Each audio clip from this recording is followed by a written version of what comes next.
Bonjour, Gilles ici pour actualité-dvd.com et je vous parle du combo Blu-ray DVD de Barbie The Pearl Princess, ou Barbie et la magie des perles en version française. Le film de Zeke Norton est distribué par Universal et présente les voix de Kelly Sheridan, Katie Crown et Brian Doe, sorti en magasin le 11 mars 2014. Lumina est une jeune sirène blonde dont la tante se spécialise dans les sorts et enchantements divers. Lorsque cette dernière est obligée de participer à une sombre manigance impliquant les hautes sphères du royaume des sirènes, Lumina en profite pour désobéir aux ordres de sa tante et partir dans une quête fantastique qui l'amènera, en compagnie de son ami Hippocampe, jusqu'au palais royal. J'ai subi Barbie The Pearl Princess un peu comme un petit choc culturel. Disons que l'univers des petites filles est assez éloigné de mes sensibilités. Je connais strictement rien à l'univers des poupées Barbie. Déjà, il m'a fallu un certain temps afin de comprendre pourquoi le film s'appelait Barbie. En fait, puisqu'on y suit finalement les aventures d'une dénommée Lumina. L'explication se trouve en arrière du boîtier Blu-ray, pour ceux qui s'intéressent, sur lequel on peut lire qu'en fait Barbie joue Lumina. C'est simple. Un personnage de fiction qui joue un personnage de fiction, fallait y penser. Ça fait peut-être plus de sens si on joue régulièrement à la poupée, mais bon.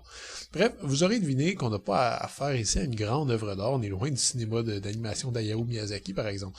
Barbie The Pearl Princess est tout à la fois produit dérivé et outil marketing, une sorte de publicité d'1h15 permettant de vendre la nouvelle gamme de poupées Barbie Sirène, des poupées qui changent de look instantanément, tout comme Lumina. C'est audacieux d'un point de vue capitaliste, peut-être moins d'un point de vue artistique, mais si ça permet à des enfants de rêver, qui va s'en plaindre?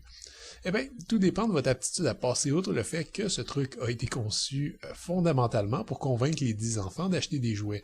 Une fois que cette barrière psychologique est franchie, on peut juger de l'œuvre en ses propres termes, pour finalement se dire que ça aurait pu être quand même bien pire que ce qu'on a au final. Rapide, puéril et coloré, c'est pas mal les adjectifs qui résument le film. Et pour le public cible, je pense que ce sont des adjectifs extrêmement positifs. Attention, quand je dis coloré, je pèse mes mots. Chaque image de Pearl Princess nous saute au visage et nous garoche dans les yeux un maximum d'éléments fluo, rose nanane, turquoise, violet et tout ce qui peut être généralement pastel. Un petit conseil, ne regardez pas ça si vous avez une migraine.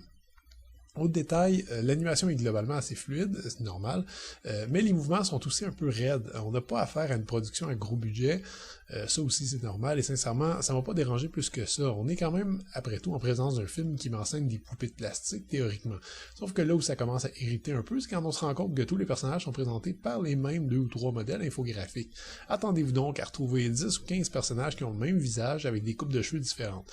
Pour l'histoire, je pense que si vous avez plus que 10 ans, vous allez vite trouver le temps long, ce qui va vous obliger à vous concentrer sur les détails du monde sous-marin qu'on découvre et à réfléchir longuement sur le mode de fonctionnement d'un tel univers. Pourquoi, par exemple, trouve-t-on des hippocampes aussi gros que des orques ou des narvals?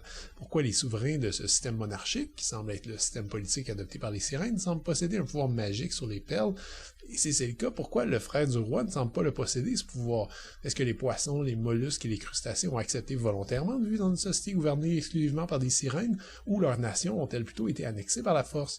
Bref, autant de questions qui trouveront pas de réponse dans ce film, en lieu et place un scénario absolument basique, prétexte à beaucoup de couleurs chatoyantes, beaucoup de scènes de coiffure en tout genre, les cheveux sont très importants dans ce film, et des rebondissements qui peuvent être prévus dès les 3 premières minutes. De toute façon, on s'attend pas à autre chose quand on voit que la surprise finale est soulignée très clairement dans la bande-annonce. C'est joli, plastique, mécanique et sans âme, et donc finalement c'est approprié pour un film qui contient Barbie dans le titre. Le Blu-ray est présenté à 1:78 anamorphique, et si vous voulez tester la capacité de rendu des couleurs de votre téléviseur, ça pourrait être un bon disque à essayer tellement ça crève l'écran. Les pistes audio sont offertes en anglais DTS AG 5.1 ou 2.0, ou en français et espagnol DTS 5.1. Les titres sont offerts quant à eux en anglais.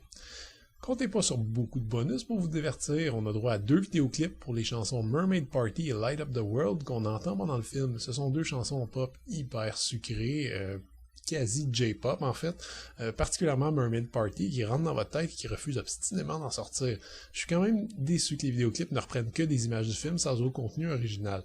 Sinon on trouve un épisode de la série Barbie Life in the Dream House ainsi qu'un 3e vidéoclip pour une chanson tirée cette fois-ci de la série. Le film se trouve dans cet ensemble en format Blu-ray, DVD et numérique, et le boîtier contient, comme il se doit, un dépliant présentant les poupées officielles de Pearl Princess ainsi que certains autres films mettant en vedette la célèbre poupée.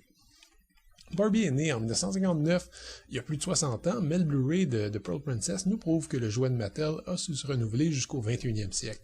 Sincèrement, le film de Zeke Norton fait quand même le boulot. C'est une petite aventure au rythme allègre et aux personnages très clairement dessinés qui va sans doute plaire à un très jeune public déjà conquis.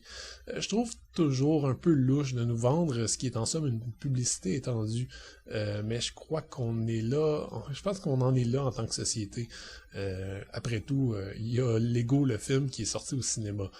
En gardant les attentes modestes, The Pearl Princess peut faire office de divertissement modéré les dimanches de pluie, à réserver bien sûr à un public enfant et averti. C'était Gilles, merci, bon visionnement.